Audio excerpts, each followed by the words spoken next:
और 1 साल हो गया कम से कम मुझे खुद से नोटिस करते हुए। पार्सल वाला पार्सल देने को तैयार नहीं होता। वो तो बोलता है, उसने घर भी चुन रखे हैं कौन कौन से घरों में पार्सल देना है, क्योंकि उसको बताया जा रहा है कि इनडायरेक्टली प्रेशर किया जाता है उनको कि उसको पार्सल देने मत आओ। जैसे मैं शाम में आती हूँ, मैं बोलती हूँ भैया शाम में दे दो, और सारे जो हैं वेयर हाउसेज यहाँ पास में ही हैं, बहुत दूर नहीं है। 10 मिनट का रास्ता भी नहीं होगा एक वेयर हाउस का, तो 5 मिनट का भी रास्ता नहीं है।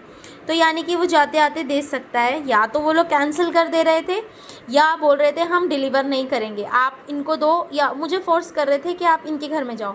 या तो जो नीचे वाली उस दिन लेडीज़ जो बीच में आई थी बचाने, जिसका इससे कनेक्शन है, लेकिन समझा वो मुझे रही थी कि मैं पीछे हो जाऊँ, है ना, एक वो, या तो उसको दो या आसपास के लोगों को दो। एक घर छोड़ के, जो उस दिन मैंने वीडियो में बताया था कि सुखमनी के चाचा हैं, वो बोल रही थी उनके घर में दो आप पार्सल, ठीक है। उन्होंने घर भी डिसाइड कर रखे हैं, उन्होंने ये भी फिक्स कर रखा है मेरे को किसके घर जाना है, इनका ये सबका है। अदरवाइज़ कोई पार्सल वाला फ़ोन पे मना नहीं करता कि मैडम एडजस्ट कर लेते हैं इतना कि मैडम शाम को आ जाएंगे। इससे पहले भी मेरे पार्सल वाले आते थे, तो वो मुझे बोलते थे मैडम कोई बात नहीं, आपका टाइम होगा ना, हम चलो हम शाम को दे जाएंगे, वो शाम को दे के जाते थे। 1 साल से पार्सल वाले ने आने के लिए मना किया है। रिक्शा वाला कोई आने को तैयार नहीं होता। जैसे कभी आपको प्रॉब्लम हो गई, आपको रिक्शा में जाना है, रिक्शा लगाना है, और वो आते नहीं हैं, 1-2 दिन सब आते हैं, तीसरे दिन कोई नहीं आता, सबको भगा दिया जाता है। और सेम स्कूल का हाल है, स्कूल में से भी ये किया जाता है, उन्हें भगा दिया जाता है कि आप हमसे बनाओ, हमसे आके बोलो हमें वहाँ तक जाना है, या हमसे मिन्नतें करो। और उन लोगों ने तो मेरी कॉल वगैरह रिकॉर्डिंग कर रखी है, और इन सब का ओरिजिन ही वहीं पे ही है, वर्क प्लेस पे, और कहीं ओरिजिन ही नहीं है इस सब का। हाँ, और उसके बाद जब पार्सल वाला हो गया, एक रिक्शा वाला तो मेरे से पैसे भी नहीं लेके गया, उसने मेरे से कम 100 रुपये मांगे होंगे 1 किलोमीटर के। मैंने राज़ी कर दिया, मैंने मंथली उसको देने को तैयार हो गई कि हाँ ठीक है, 100 रुपीज़ पर डे के हिसाब से आप मुझे ले जाया करो। वो मुझे एक दिन लेके गया, उसने 100 रुपीज़ बोला तो था मेरे को देना, लेकिन उसने लिए नहीं मुझसे पैसे, वो कभी लेने भी नहीं आया है। वो मुझे एक दिन मिला भी था, तो वो निकल गया चुपचाप, और वही मुझे बोल के गया था कि मैडम देखो काम हमें भी करना है, और हम अपना घर चलाएंगे या इन सब में पड़ेंगे, मैडम आपके गली वाले मना करते हैं आने के लिए, ठीक है। मतलब ऐसा माहौल है, इन्होंने ऐसा माहौल क्रिएट कर रखा है। कूड़े वाले को भगा दिया जाता है। उसके बाद उसने अपनी वीडियो में तो देखा ही होगा, साफ साफ खुद के मुंह से बोला गया हमें नहीं पता तुम कहाँ फेंकोगी। कहाँ फेंकूंगी क्या, घर पे कूड़ा इंसान कहीं तो फेंकेगा, तो कूड़ा वाला लेके जाएगा, या उसको पैसे दो तो वो उठाएगा। मतलब इनका मानना है हर चीज़ में आप हमें अपना चौधरी बनाओ, हमारे पास 10 बार आओ। फिर अभी थोड़े दिन बाद पहले पानी की भी बात हुई थी, तो मैं 1-2 बार उनके घर से जाके पानी ले आई, हाँ, कि मैं देखना चाह रही थी कि पानी की वजह से तो मेरी तबीयत ख़राब नहीं रहती। और मैंने फ़िल्टर अभी लगवाया नहीं है, क्योंकि मुझे रेंट के रूम में आप क्या क्या करवाना है, थोड़ा टाइम लगता है उसके अंदर।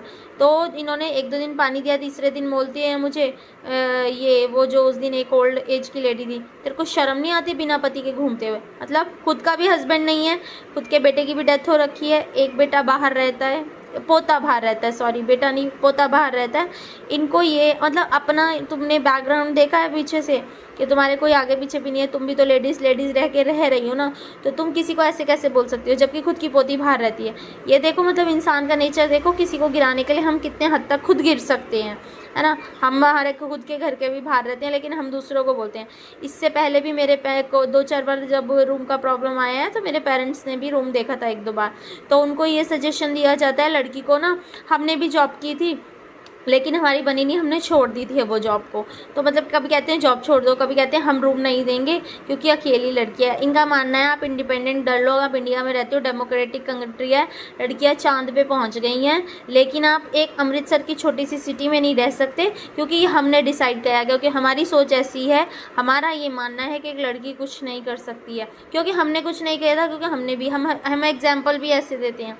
कोई भी मेरे घर इलेक्ट्रीशियन आ जाए, या कोई भी मान लो सिलेंडर वाला आ गया, कुछ भी, सबका एक ही काम होता है, हाँ तुम अकेली रह रही हो, हाँ तुम कैसे कर रही हो। मतलब इतना दुख तो मुझे नहीं होता जितना वो उनको दुख सुन के दुख हो जाता है।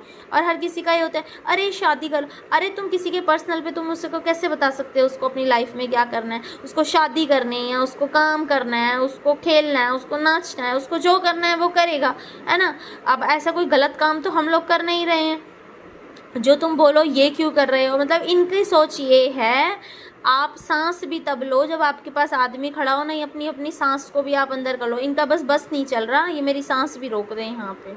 और इसका पूरा पूरा कनेक्शन वर्क प्लेस से है। मेरी सेम प्रॉब्लम वहाँ है, मेरी वीडियोस रिकॉर्ड होती हैं। हाँ, यहाँ भी यही होता है।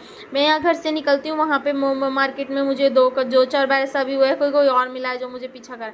इसके लिए भी मैंने पुलिस वाले को फ़ोन किया था कि भाई ये सब क्या चल रहा है। उस टाइम मन में डर भी था।